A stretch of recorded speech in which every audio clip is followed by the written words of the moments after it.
I understand that there is an amendment to this one. Is that right? More like an addition. A note, right. Okay, so, right, that's good. Okay, so who would like to move this committee recommendation? Glenn Livingstone, seconded by Pauline Cotter. Are there any questions that you'd like to direct to staff first? If there, oh yes, Jimmy Chen, Yanni Johansson, Phil Clearwater.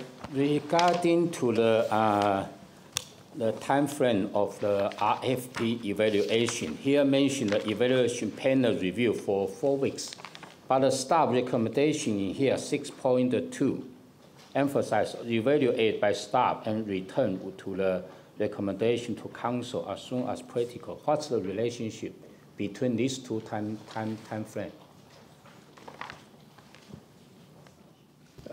Thanks for the question, Councillor Chen. These are going to be quite complex proposals, and they're likely to be quite different from the different people who submit. I think it's probably it's not a standard bang a tender and you're comparing like for like. So I think we will need that 4 weeks to go through that, at least 4 weeks to go through that process of lining the pluses and minuses up against them. So it's a more complex, and also this is the first time we've done it in this space. Expecting we need to spend time to get the process right so we can duplicate it. So it will take a little longer than we would normally expect. Yanni Johansson. Yeah, we had discussion at the committee that if you look at the current zoning, it doesn't fit to what we're trying to do here. So it's a bit like it's intensification. And I just want to be reassured around what community engagement is going to happen. I know when we put into the alert, we actually said we did expect a high level of community engagement around the development of proposals. Given that there's plan changes involved here, and I'm not quite sure what process they'll be going through, I think we need to be really mindful of what community engagement is going to happen at the start. Hi. So obviously discussed that at the Housing Committee meeting, and recommendations were made that we would make contact with the community board to discuss that level of engagement and work through those various ideas. As Michael said, this is our first attempt to some degree in this type of project, so we're keen to take on those ideas of the community board to work out a consultation plan going forward and bring that back. Excellent. Phil Clearwater. Thank you. I just wanted to relate, it's on under 4.9 on the affected parties, that the tenants would be rehoused at appropriate housing complexes. I just wondered, as the building proceeds, is it possible that those tenants might be able to be relocated in their own community, i.e. on the existing main site still? That's something we'll certainly be aspiring to do. I mean, it depends on what vacancies we've got at the time. Given the likelihood of the project being staged, it's quite likely that there's a possibility to possibly rehouse some of those tenants within the existing development as well. We'll certainly be bearing that in mind. Further question? I'm not quite clear. If you look at page 151 and 4.7 planning issues, you say that you're going to try and get ministerial sign-off, and you might go through the LERP or a plan change. You've allowed 6 weeks for a resource consent, which seems very optimistic given this is a significant change in the zoning. So can we just, I mean, I don't need an answer today, but can we get a memo back around what you're proposing to do in terms of the plan change? Because I would be quite horrified if the local residents first they knew about it was the minister announcing that it was just happening as an intensification zone versus actually having a conversation about what is some of the amenity that they want in terms of this intensification. We realise there's a lot of work to be done on this particular issue and getting it right, and we'll be happy to keep councillors up to date with that as we unpeel that onion.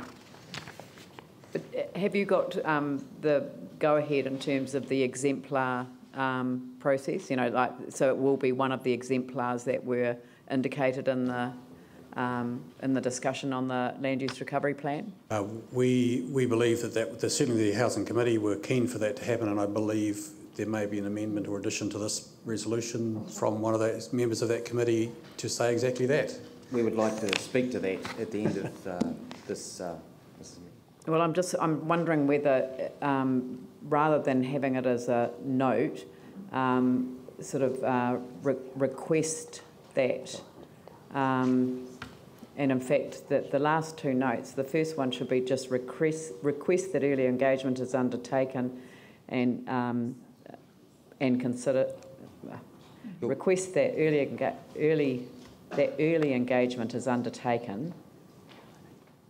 Request that early, not earlier, early engagement is undertaken in line with the land use recovery.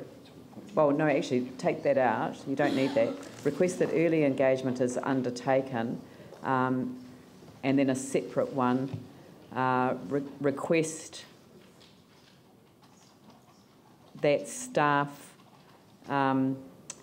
approach, it'd be Housing New Zealand, wouldn't it? Housing New Zealand with a view to ensuring that this is one of the exemplars under the... No, sorry. We took staff We do have advice. Carolyn Ingalls here who can tell us how the exemplar process works, if that's It's helpful. framed, Yep. sorry, if I may say, it's framed as a note at the moment based on staff advice, so, but obviously it would be good to tease that out with... All right, come forward. So council is in charge of the exemplar process, and the wording in the loop refers to council will invite organisations to submit an exemplar, and then there are tests that will be applied to around tenure, design, energy efficiency, innovation, to ensure that the proposals meet those tests. We're just working through a more detailed articulation of what that process is, but it's definitely invitation. So it would be one part of council effectively inviting another part of council to be considered for that status. Okay, request that the St Andrews Crescent development be designed to meet the tests that will be set for the exemplar projects. Mm-hmm. Fabulous. Not saint. Well, okay, so, right, Jani Johansson. What we were told at the committee is that even if it's an exemplar project, it doesn't have special zoning consent. So the issue here will be the fact that you've got a zone that's not compatible with the existing or the intention for what you want to do with the site. Can we just have it confirmed that what is the process, in terms of a sign-off of an exemplar, what is the status that gives apart from just being energy efficient, well-designed, good amenity? Does it give it any sort of special, quicker process through a plan change? No, it would be a standard process, but one of the conversations that I've had with Michael and Carolyn and staff are that because there are some complications with the site, the fact that council proposes to go through this process and assuming that it's successful, it's a very good example for other developers in the community that it can be done.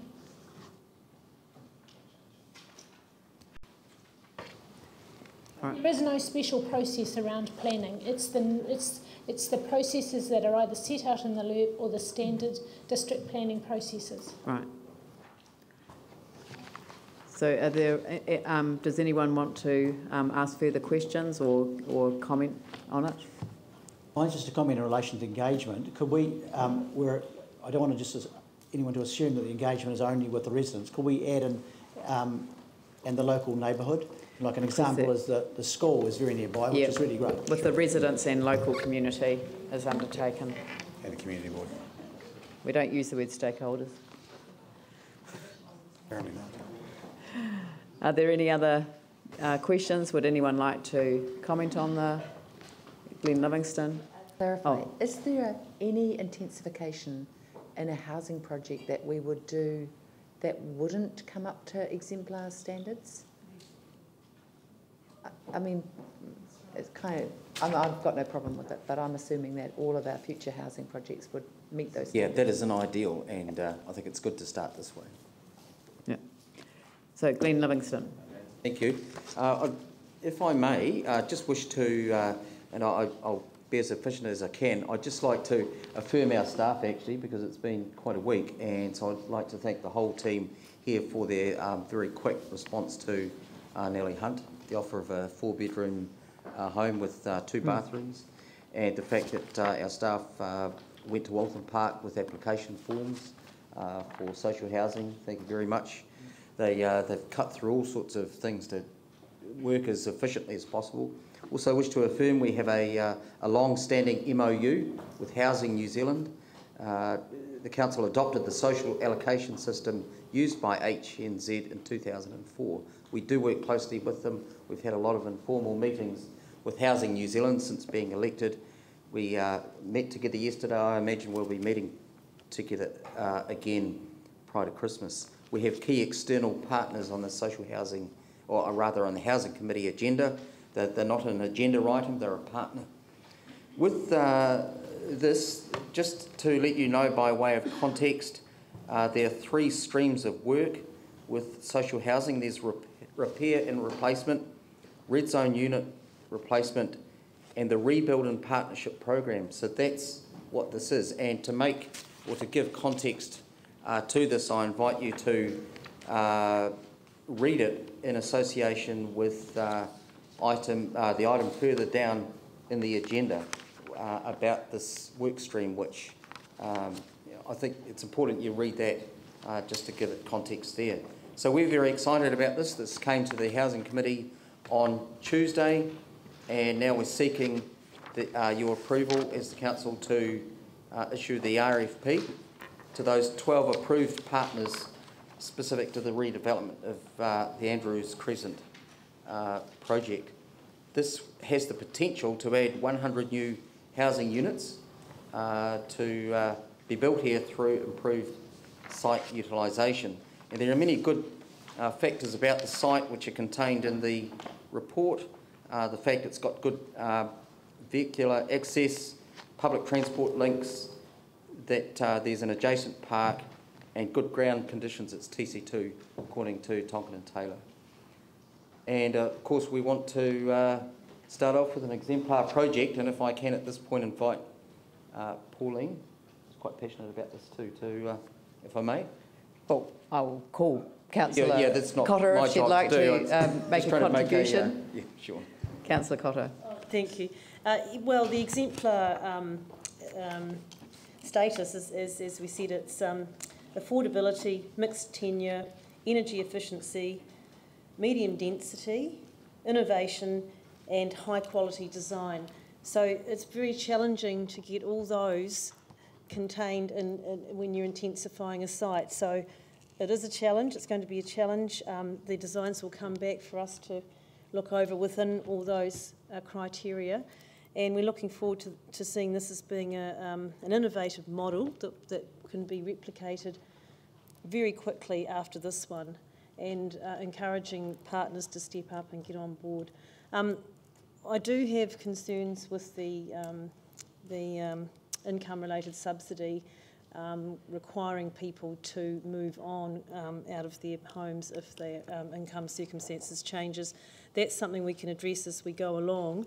So I'm just flagging that we need to be careful with that one, because as we've all flagged, and Phil, you're on with this, it's about community.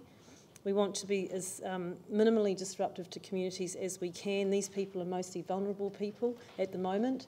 The future people inhabiting these sort of housing complexes will be a mixture, so we'll be moving away from that intensely one type of person in there. But at the moment, they're vulnerable people, so we want to be as minimally disruptive as we can. But this is exciting, and I'm looking forward to continuing the program with it.